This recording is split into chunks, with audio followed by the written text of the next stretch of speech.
Good morning, everybody. I am Dr. Shilpi Reddy, Head of the Department, KIMS Cuddles Mother and Child Center, Kondapur, Hyderabad. Today we are going to talk about menstrual disorders.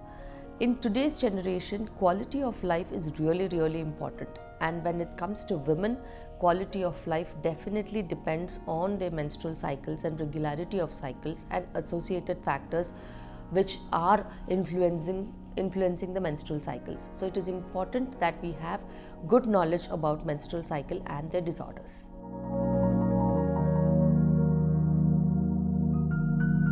Menstrual cycle has to be understood first of all to even locate the menstrual disorders.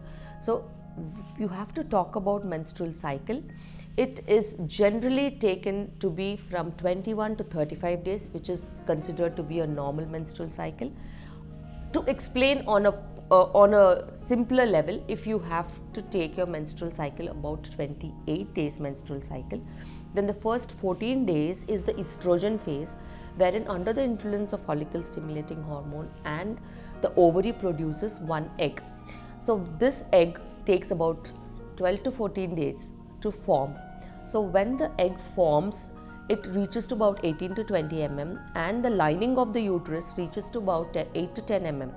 When the egg releases, say approximately on the 14th day, there is a release of the egg and the released area starts producing the progesterone. So the progesterone lasts for another 15 days, wherein if there is no pregnancy that comes in, both estrogen and progesterone fall and then the menstrual cycle comes.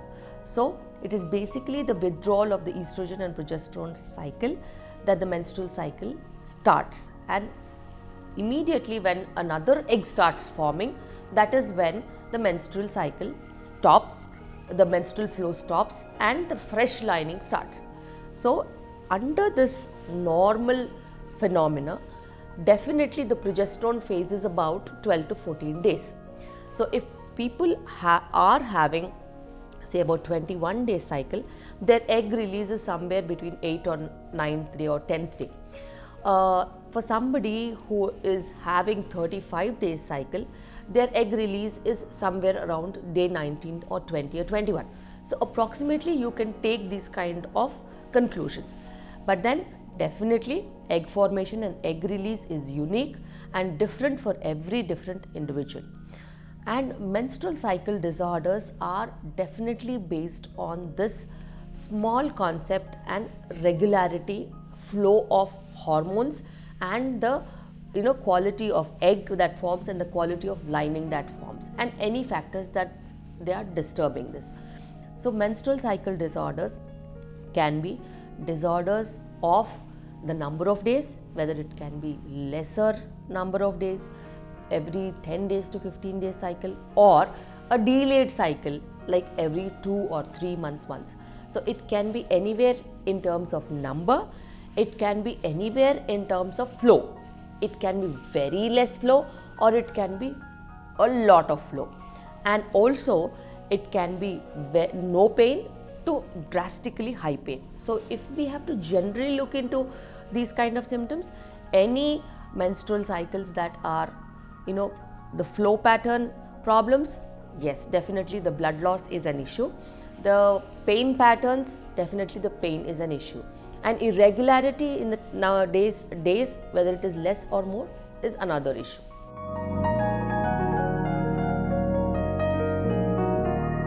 If you have to talk about risk factors for menstrual cycle disorders, yes, the lifestyle currently that we are having is really important in playing a major role. So if the current lifestyle, if you have lot of stress, definitely you will have cycle irregularities, because it in fact inhibits the flow of the follicle stimulating hormone, the luteinizing hormone, the estrogen and progesterone balance. So definitely you will have irregular cycles. And if you have associated thyroid disorders or prolactin disorders, they definitely influence the cycle regularities. Not only this, there is a definitive role of lifestyle like obesity, stress, which can release the cortisol hormone, which acts negatively, and also there are certain infections, certain problems that we eventually see in menstrual cycle disorders, like like fibroids causing lot of pain and lot of bleeding, like endometriosis, adenomyosis, which can cause lot of pain during periods, and also polycystic ovaries, where there is irregularity of the cycles and very delayed cycles or absent menstrual cycles also. So there are so many influencing factors for menstrual cycles.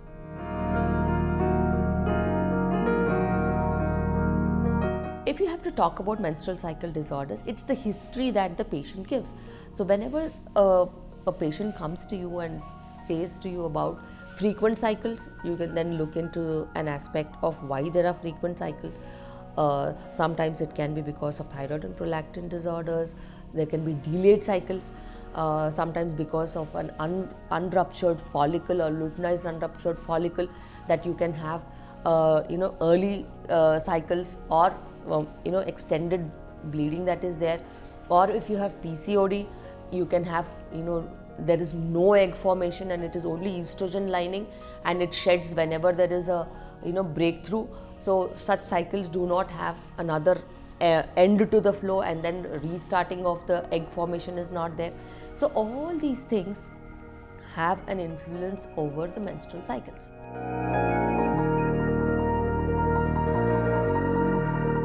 If you have to talk about treatment options, it is definitely based on the etiology.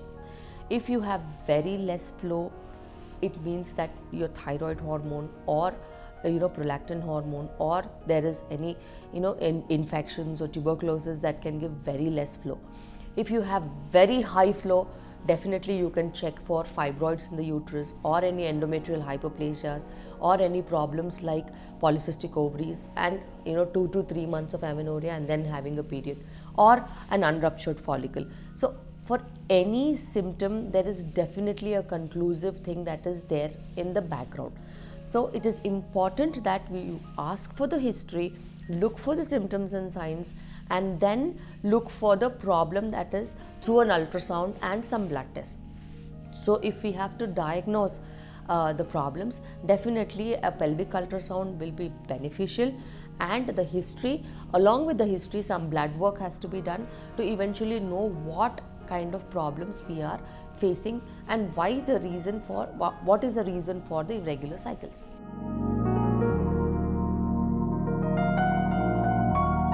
If you have to talk about precautions, yes, definitely precautions play a role. Obesity is now a pandemic, so you have to control your weight, maintain your BMIs, and lose any additional weight that is there, because additional weight on the body can be one of the risk factors for PCOD, or PCOD giving you additional weight is also there. And thyroid disorders can also, hypothyroidism can also give you a lot of weight gain. So this is into preventive aspect. Definitely, if you have any cycle irregularities, you have to go for a thorough examination and blood work and a pelvic ultrasound to locate what is the problem. If there are any fibroids, you look into the aspect of treatment of fibroids, either medically or surgically. If there is endometriosis that is causing a lot of pain, definitely you have to look into options of treatment of endometriosis. If it is adenomyosis, then you definitely have to control adenomyosis. If it is polycystic ovaries, there is an overall treatment for polycystic ovaries, a 360-degree treatment, wherein you have to change your lifestyle, you have to look into the aspects of egg formation and regular periods maintenance, and also into the aspect of any kind of excessive hair or excessive acne that the women have. So it depends on the etiology that is causing these kind of problems, and controlling those etiology and treating them, which will lead to regular cycles eventually.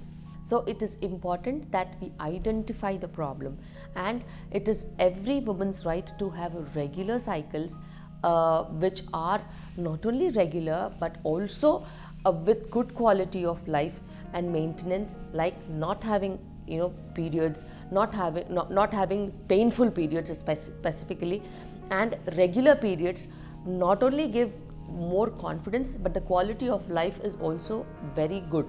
So any kind of problems like menstrual disorders that are affecting the quality of life definitely should be taken care of, be it irregular cycles, be it painful periods, or be it any kind of excessive bleeding that is causing any health problems. So we are having a very high degree of anemia in India.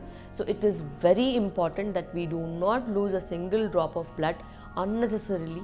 So it is important that we diagnose menstrual cycle problems, whether it is excessive bleeding, less bleeding, or whether it is more pain or premenstrual syndrome causing bloating and all these symptoms, and also take care of regular cycles in terms of its regularity, and do not neglect if you have frequent cycles which can cause anemia, and very sparse cycles which can cause additional increasing your weight gain if you have PCOD. So it's important that menstrual cycles have to be maintained regularly, and definitely it is your choice to improve your quality of life on the longer run.